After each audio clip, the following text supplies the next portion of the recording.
poser là.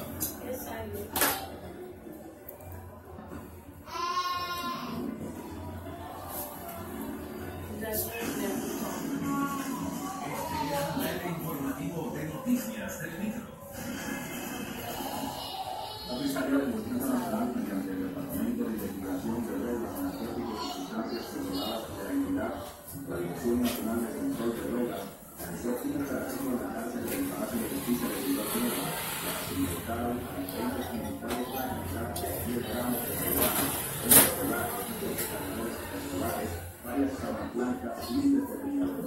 Más detalles de estas y otras informaciones esta tarde a las 6 en el programa Lo Íntimo, aquí en Musa. Les esperamos.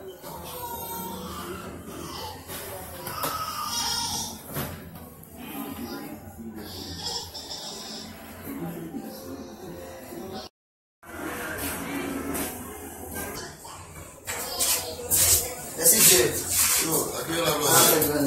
Você me lava mal, mano. Mal lá de Brasil, mano. Olha isso, mano. Será que vem uma coisa, eu? Um bom bom vindo outro, mano. Eu, dá, né, mano. Só pela. Vai que você vai fazer? É um bom já, não, mano. Que não me vai mudar, cara, de um tipo, só passa lá. Não te creme, não passa, mano. Não te creme. Vamos passar creme? Mano, porque não passa creme, mas se diz, mas. A polícia lá, vamos cuidar da fuma. Não, não vai, não veio relação, mano. Relação na creme, não, mano? Agora isso abre. Você sai lá. Passa na ferro mesmo. Você sai lá. Só te creme, não passa na creme, não sei, mano. Não passa de creme, porque... Bom, uma vez a mãe, você é muito, daí você comprou que acho que o carro não se creme passa na frente, mas... Ah, onde futuro de jamais? Não, você, uma vez você faz, você sacrifica.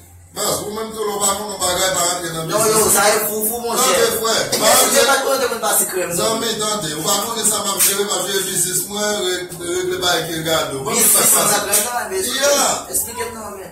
Qu'est-ce qui s'est passé? Un jour, on a sorti avec ménagement et puis on a monté faire un bagage de gueule pour tirer écrasé et puis nous avons monté avec un petit blanc de main. Car le petit blanc de, nous sommes un petit blanc de trop jaune.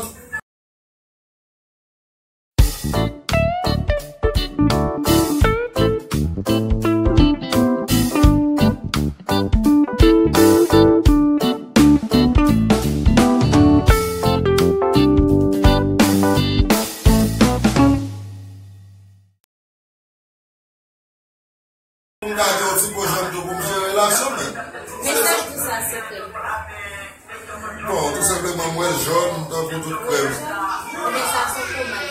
Pomade?